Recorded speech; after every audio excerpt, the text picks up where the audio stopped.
This is cabbage. It's certainly one of the most unassuming vegetables in the garden. It doesn't show off with flashy colors or tall stalks. Its taste isn't overpowering. Its construction is pretty simple.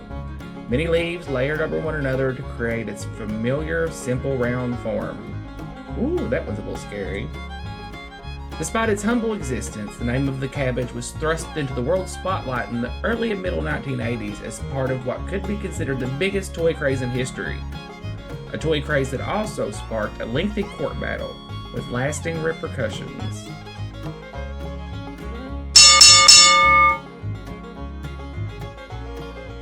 This is Berea, Kentucky. Small town on the edge of the Appalachian Mountains with a long history of arts and crafts. It's known across the globe for this and its many annual festivals. This is the park at Berea's Indian Fort Theater, which is also known as the Pinnacles. The park has been home to the Kentucky Guild of Arts and Craftsmen Fair since the late 1960s. Over the years, the fair has showcased the works of some of the best Kentucky artists, including Martha Thomas Nelson. This is Martha Thomas Nelson of Mayfield, Kentucky, one of the artists who regularly showcased her works at the Guild fairs. She was known for her soft sculpture skills that translated into a line of handmade dolls that she called doll babies. Now, Nelson didn't really see her doll babies as toys. Instead, she saw them as something to be cared for, loved, and treated just as one would a real child. Those wishing to have one of Nelson's babies didn't purchase them. Instead, they were adopted out to willing new parents. Each baby came with its own name, adoption certificate, and a handwritten letter explaining the baby's likes and favorite fun activities. This is Xavier Roberts of Cleveland, Georgia. In the middle and late 1970s, he either owned or managed a gift shop in the tourist town of Helen, Georgia. Sources conflict on his role at the gift shop. But at the 1976 Kentucky Guild Fair in Berea, Roberts crossed paths with Thomas, and the wheels of history were set in motion. At that fair, Roberts purchased some of Nelson's doll babies to sell at his Georgia gift shop. The deal was without issue until Nelson visited Roberts' gift shop and was unhappy with how her dolls were being marketed, including their price points. Nelson refused to sell any more of her doll babies to Roberts. He responded in a letter that, according to the New York Times and many other sources, said he would carry Nelson's type of doll either made by her or someone else. In 1978, Roberts released his line of Little People dolls. Each doll was made of soft sculpture, was adopted as opposed to being purchased, and came with an adoption certificate. His dolls also bore a striking resemblance to Nelson's doll babies. You can be the judge here. The Little People dolls were successful, and Roberts established Original Appalachian Artworks Incorporated later that year. It set up headquarters in a former medical clinic in Cleveland, Georgia to produce the dolls. This building is what became the first Babyland General Hospital. The doll's brand name was changed from Little People to Cabbage Patch Kids, and an elaborate backstory was developed as part of the marketing push. According to this backstory, a 10-year-old boy, aptly named Xavier Roberts, discovered the Cabbage Patch Kids living behind a waterfall while following a bunny bee. He built Babyland General as a place for Cabbage Patch Kids to live until they were adopted. The popularity of the dolls continued to grow across the South as they were made available in more and more gift shops.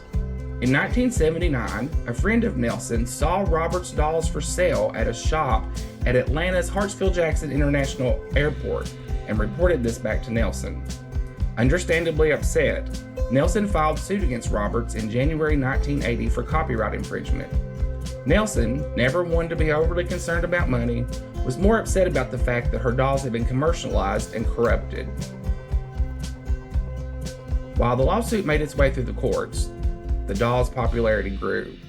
To keep up with demand, Roberts partnered with a company in Hong Kong to mass produce the Cabbage Patch Kids. In 1982, his company, Original Appalachian Artworks, signed a licensing agreement with Coleco Industries to mass produce and market the dolls.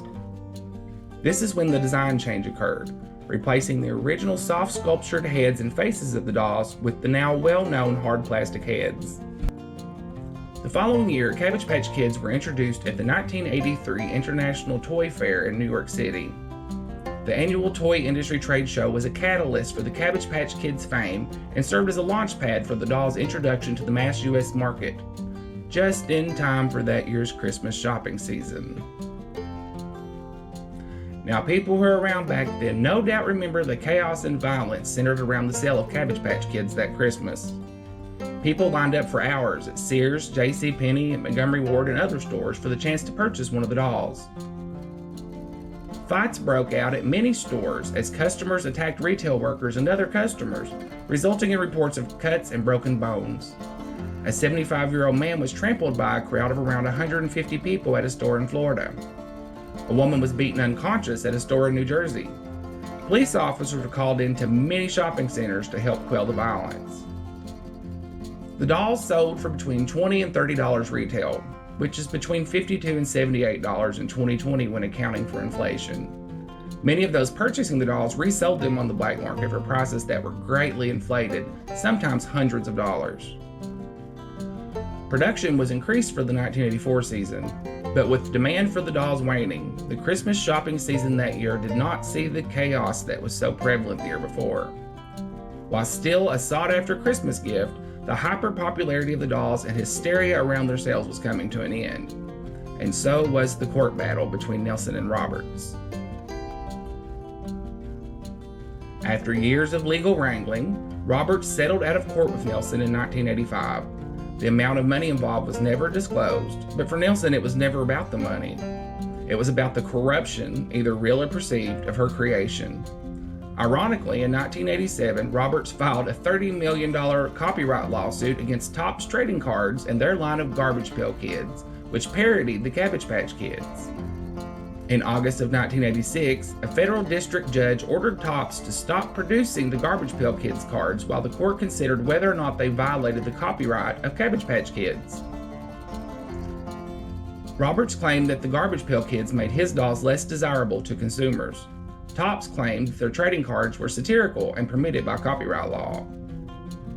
As part of an out-of-court settlement, Topps agreed to change the look of the Garbage Pail Kids logo and some facial features of the characters on its cards as to not resemble Cabbage Patch Kids.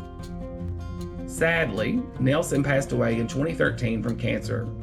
Attending her celebration of life ceremony were some of her favorite doll babies that she had created and fought so hard to protect. Also, anyone who owned one of Nelson's dolls was invited to bring it to the service with a reserved seat. Today, if you visit Berea, and in particular a Kentucky Guild Fair, you might meet someone who knew Nelson and knows the story of her doll babies. It's a story that still circulates in Berea lore today, and if you've ever wondered why artists at fairs and festivals can be defensive about people taking pictures of their work, now you know why.